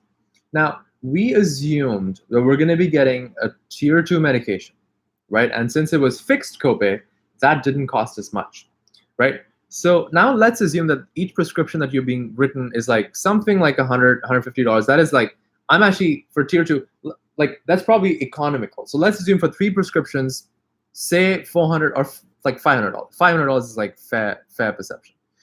You're going to be paying 20% of that, which comes up to 100 here. Copay or co-insurance for 2 tests. Now, here's the catch. This is where, like, once you sort of step out of network, your deductible starts to count again, right? So every time, if you have 2 occasions where you have 2 tests, like first, the deductible applies, right? So first, 90 multiplied by 2, and the plan isn't even active yet, right? Then, what is the cost of the tests? So we agreed to, what was the cost? I believe 500, 600. Am I screwing up? I believe it was 500, right? So you've paid 180 and you've got 300, and now you've got 20% of ISO Secure of 300. So that's $60 there, right? That's for 2 tests, right? And now again, we have co-insurance for 1 treatment in network. There again, if you assume, say, I forget the exact number we assume, but it was like 400, right? So, or like I'm forgetting. The point is like, let's just add, like, let's say like that doesn't cost us anything beyond the deductible. But remember, again, each of these things are gonna keep costing us $90 first, and then the rest of the thing adds. Like that is a thing to understand, that starts to grow really, really quickly. So let's just add 90 for that right now, and then we can add towards the end, like whatever the difference was, whatever I forgot. So let's just add for like demonstration's sake. This comes up to 700, 750, whatever the thing is. 700. Let's run with 700 plus 270 plus 100 plus 180 plus 90 plus 60, right? Which is 970 plus 40, 1240, 1300. 1,400. And remember, I haven't added the co-insurance for what do you call it? The final treatment, right? And that easily, like if you've got a few $100s worth of bill, that easily exceeds like 1,500, right? So the thing, and now, if you remember, I said towards the end, there's an element that I haven't talked to you about, which is exclusions, right? And so there is a bunch of stuff that's excluded, and you have to take a look at this for any plan. And that is the final thing that you add, which is exclusions, right? And you have to take a look at the exclusions of any plan and say, what is the expected value that I'm sort of gonna, or expectancy that I'm gonna be using this particular thing. So for example, in the case of ISO, vaccines and preventive care checkups are excluded. So if you're gonna be using that, add that value in there, right? the tricky thing there is like if you've got something major like an accident excluded, right? How do you incorporate that, right? How do you really incorporate that there? So that's where it starts to really get tricky. And if you think about the flip side of it, Aetna Immune has like things or inclusions, right? So for example, Aetna Immune covers $600 worth of dental coverage, not emergency dental care. It covers $600 worth of dental care if you like get some kind of like tooth pain, right? Or if you actually have an infection in your tooth, it'll cover $600 is worth enough to cover one sitting with the dentist. It covers $1,000 worth of home country coverage. So if you kind of add these things up, my sense is, and I kind of lost track a little bit there, and I'm going to actually put a more organized analysis of it in the group. My sense is that ISO probably just edges Immune, even if you take into account like a bunch of stuff. As in, ISO's plan will probably still end up being more expensive to you compared, even if you take Aetna Immune. And like the thing to think about that is like, and even if you assume that to be equivalent, wouldn't you much rather get more coverage, right? Or my best advice would be take the diamond plan in that case, right? Because if you've got 100% coinsurance, and again, I'm going to include like specific examples of this that fit into every equation, but 100% coinsurance, you saw literally how many times we use the coinsurance, that just stops existing. And so all you're paying is copay. And so the diamond plan is probably going to be ridiculously cheap, something to the tune of like, all of these things will probably add up to something like 1,200 or so, right? So you're getting an incredible saving with something like that.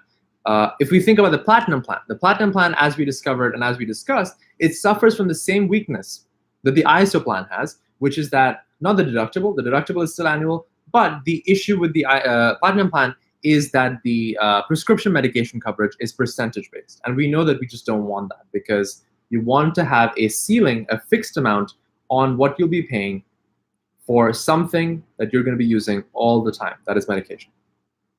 Anyway, that's an example. Sorry if I botched it a little bit towards the end. I'm kind of like tired and it's hard to do math towards the end. I'm going to put up a more organized analysis and sort of hopefully a bit more on the equation itself. But you guys can plug these numbers. You guys can sort of take your own estimates, look at your own bodies, look at your own needs, look at these brochures. You don't need us. You don't need me. You don't need anyone else to tell you. You don't need a senior to tell you anything. The one caveat I'll mention, by the way, for seniors, if you're like recommending a particular plan, please only recommend a plan if you've actually used it. And for you guys who are juniors, quote unquote, like it is your duty to actually ask the senior, probe them when they recommend a plan. Don't just blindly accept anyone's, recommendation. Even when we actually tell you that this plan is good, you need to be probing us exactly why. You need to be asking the basic questions that you probably learned about today, which is that if I'm saying, oh, it's a $100 deductible, this plan has a $100 deductible, you need to be asking me, is it annual or is it per occurrence, right? You need to start like asking these intelligent questions. You need to start asking these intelligent questions of us, of your seniors. You need to be asking them, hey, if you're recommending plan X, have you used plan X? What are the circumstances in which you use plan X, right? Because it's kind of like, if you haven't actually used an insurance plan, recommending it is really dangerous and it's like creating a false expectation, right? It's kind of like recommending a car or like a bike that you haven't actually ridden, right? You guys get the point. We're going to continue this discussion. Again, the act of sort of factually analyzing things and sort of telling the truth does involve criticizing someone, does involve criticizing ourselves sometimes. I've ranked and I've clearly highlighted weaknesses in our plans. And so, again, I feel compelled to say this. Our goal is hopefully it's fulfilled at the end of the session. If it's not, please reach out to us. We're happy to jump on a call and help you analyze anything, walk you through this sort of math. Our goal is that you become equipped to do this yourself, and you become very informed consumers and more importantly, citizens, right? And people who navigate and who are going to be navigating this country, hopefully for years to come. That's all from my side, guys. I'm going to pause maybe for a couple of minutes. Sorry, I wanted to finish the session at an hour and 30 minutes. We ran over to an hour and 50 minutes. Everyone who stuck around, I really appreciate it. Like the video, I guess, because that's the digital currency of making people feel good, I suppose. But really appreciate you sticking around. hopefully this was worth it. I'm sorry if someone got panicked or whatever, anything. Like, we're just doing our best. We're trying to make sure that if we gave you a promise that we're not going to miss a deadline for anyone, we are going to take 10,000 precautions to make sure that happens. And we're going to try to educate you about taking the best decisions. That's what tonight was about. If you have any questions, you can throw it in the Cure. You can throw it in the group. We're going to be in touch. I'm going to be in touch. Aditi's going to be in touch. Partha's going to be in touch. We're all going to be around. We're here to help you, make decisions. And this is not the last that you're going to be seeing of us. And we're going to try to keep helping you with anything and everything. On that note, if there's anything that's not clear, anything that I could do better with, if you have feedback, if you have anything at all, please let me know. AJ says, can you kindly update the gold brochure as well, since the link to it is pointing to the immune brochure? Sorry about that, AJ. Yeah, I'll put that up. We actually, we're just going to remove gold right now because we haven't received the full approval from Virginia Tech. But in the next couple of days, you should personally follow up with me and I can give you that info. Once we get that confirmation, we're going to put up the brochure. Or we're probably just going to put up the brochure, but we're going to say that, hey, like, this is like being in the process of approval with Virginia Tech. If you have a senior, if you have someone who's actually gotten that plan approved this year, don't talk about last year. Waiver requirements change every year. Then tell me about it. We would love to talk. Someone from our team could talk to them and like look at their waiver application. That could expedite that process for us to seek the approval from Virginia Tech. Anyway, guys, thank you for bearing with me at 1:15 a.m. on a Monday night.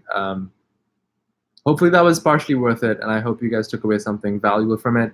All the best again for your first day in class. I hope you guys feel excited. Remember, there's never, ever, ever going to be another first time. So again, I'm very excited for you guys. I wish I remember what my first day was like, like in class in the US. So I guess that would be my advice to you guys, that try to remember it. Try to think about it. Try to reflect it. Because hopefully years from now, you can reflect upon it and say, that was what my first day was like. And hopefully it's a great one for you to think about. And if we've contributed to any of that in any small or big way, that's what we're here for. Thanks very much. Thank you for watching. And we're going to be around. Ask us questions, talk to us, and take care. Good night.